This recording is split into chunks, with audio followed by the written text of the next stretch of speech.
The first Charlie Brown was an enormous success.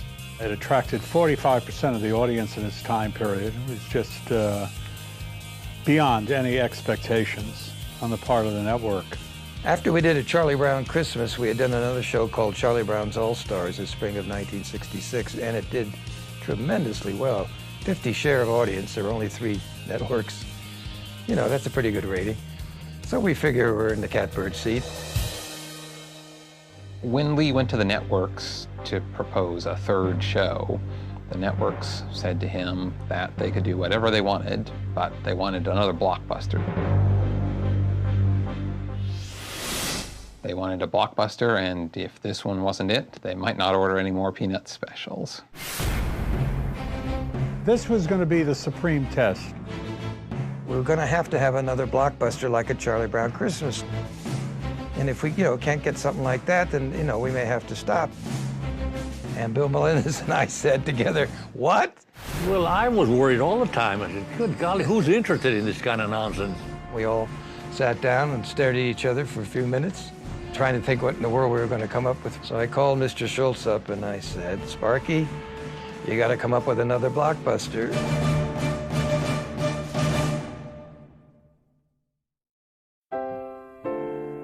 So Bill Melendez flew up again like he had done with the Charlie Brown Christmas, and we all met and stared at each other, trying to think what this blockbuster was going to be. And we're thinking about something about, a pumpkin show. Bill, the animator, said Halloween would be kind of fun because we do all the costumes and the trick-or-treating, and that would lend itself to animation. And then Sparky all of a sudden stood up with great excitement and said, The Great Pumpkin. Dear Great Pumpkin, I'm looking forward to your arrival on Halloween night. In A Charlie Brown Christmas, we decided to use real children as the voices of the characters, not to use adult actors playing children, as had been the case of all the cartoons before that. With the exception of Lucy, the entire voice cast of A Charlie Brown Christmas returned for the Great Pumpkin special. The reason we had child actors because I insisted on that. I hated the thought of hiring adults to pretend that they're children. If we're going to use children idea or children voices, get kids. And so that was I stood on that very strongly. I hope so. I have my reputation to think of, you know. Sally is extremely important. There are all the big scenes out in the pumpkin patch with Linus, and we'd almost finished her recordings. And her mother called me in the middle of the night and said she's about to lose her tooth. And I said, oh my Lord, if she loses her tooth, she's going to have a lisp. So we called the recording studio. It was a Sunday. They opened it up. We rushed her up. She finished her lines, and on the last line blew her tooth out. And it would have been a disaster if we hadn't recorded her. So after A Charlie Brown Christmas, Vince Guaraldi became our composer of record and would go on to do 17 more shows before his passing. And each time he would come in with new songs. I would come to him with a storyboard or a story, and he could right away sit down and start, thinking of themes and all kinds of, right away get on that piano with his funny little 2 hands. He couldn't squeeze a whole octave, he would bang at the octaves. Sometimes it would be a Red Baron theme, sometimes it would be the Great Pumpkin Waltz, but it was the same jazz as in all the other songs he had written. So as we did each special, he would write new songs to fit the mood of that particular special. In Great Pumpkin is much more somber and often uses haunting flute music to evoke the eeriness of Halloween.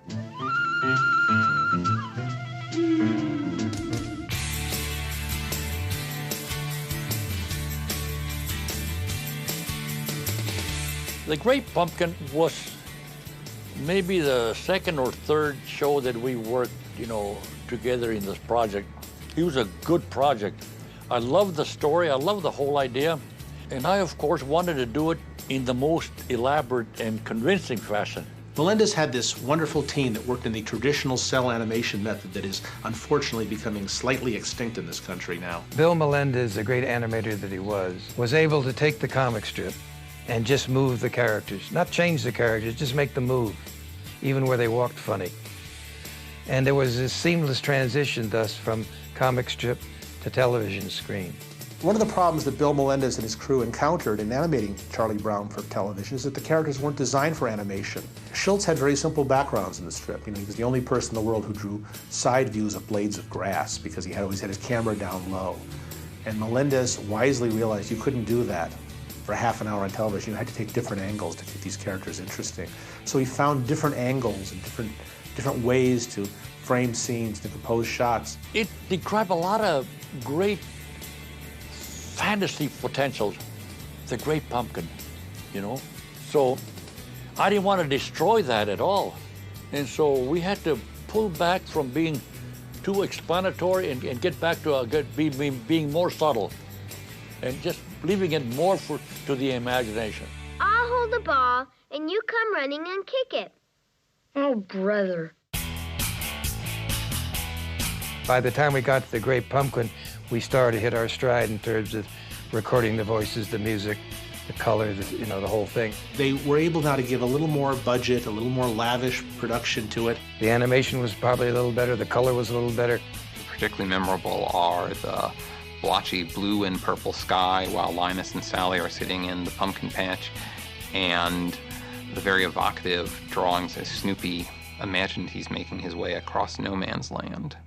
They had a problem in doing the Red Baron sequences because Snoopy doesn't talk in the cartoons. At some point, somebody must have said to Schultz, well, how are we going to do the Red Baron if Snoopy doesn't talk? And he said, we'll find a way. And he found a way. He just let Charlie Brown translate for him. Here's the World War I flying ace, imagining he's down behind enemy lines, making his way across the French countryside. But we also had another scene in there for the first time. When we were talking about the kids with the costumes and the trick-or-treating, Mr. Schultz said, it's when Snoopy's fighting the Red Baron, when he's a World War I flying ace, he has a nice Halloween-type costume on. It's a shame he couldn't fly. And Bill Melendez, the animator, stood up with great umbrage and flourish and said, Sparky, I'm an animator and I can make him fly. Mainly because we could do it in animation and we couldn't do it in live action or any other way. That's what made it so much fun to us. That, good, we can do this, but they can't.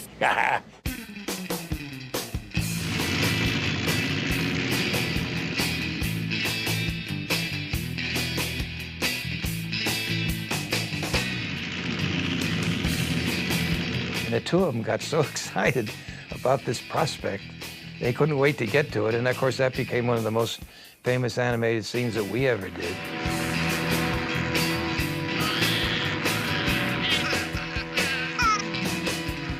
That scene of the doghouse and the bullets flying and the wonderful colors in the background, that's everyone's image of the flying ace. And it's not in the comic strip. It comes from the television show. It's interesting when you look at the Peanut strips in sequence, you see the evolution of Snoopy. And there was a major jump when he started walking around on his hind legs. And then there was a major jump when he started adopting different roles and he became different characters. And then one day he was on top of that doghouse, posed in World War I fighter pilot stance. And suddenly the strip just went to a total different level. The flying ace is probably one of Snoopy's most popular personas. And there's a disagreement in their family about who thought of it, because both Sparky and Monty say, I thought of it, but it definitely came out of Monty's making models and bringing them in to show his father. I came in one day and said, it'd be a really good idea is to have Snoopy fly World War I airplane, be like the flying ace or something like that. I probably didn't say flying ace, but flying around, fight the Red Baron or something. Oh yeah, okay. Great idea. Right, so then, a couple weeks later, he does it on a Sunday page. And then years later, he started saying that he made up the idea. I was like, Dad, why would you say that? You didn't make, oh yeah, I did. No, you didn't. So we went back and forth for years, and finally, the last few years of his life in some interviews, he conceded maybe Monty came up with the idea. And it's not like I'm saying I made up his drawing of it. He made it famous. It came from his imagination.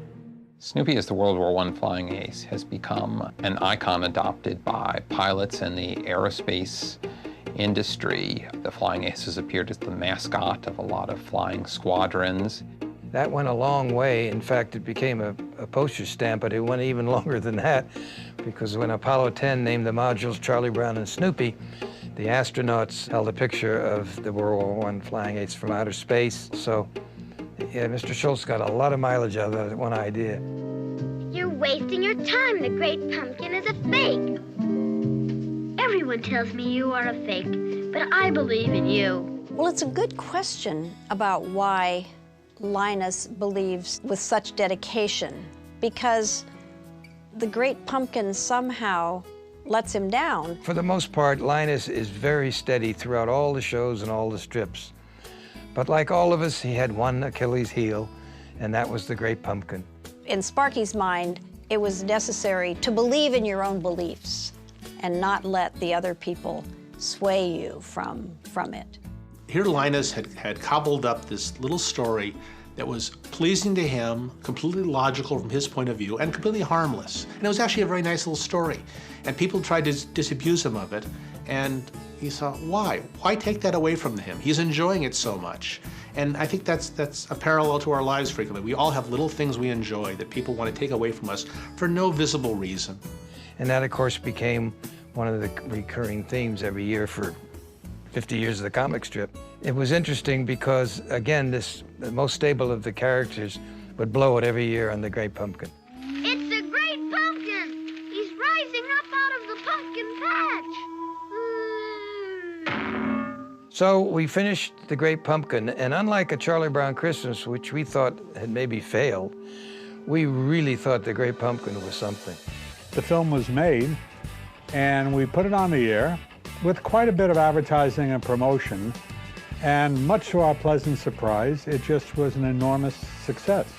The show aired October 27, 1966, and received a 49% share.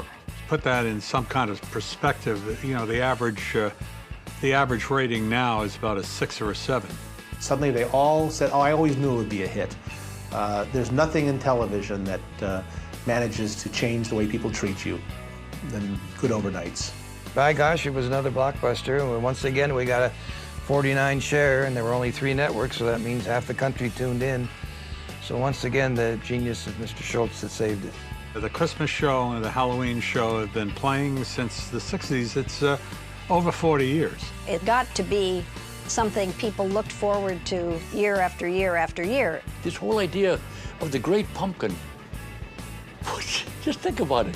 What a crazy, wonderful idea. Halloween was a natural, because when you thought of Peanuts, one of the things you thought about was the Great Pumpkin.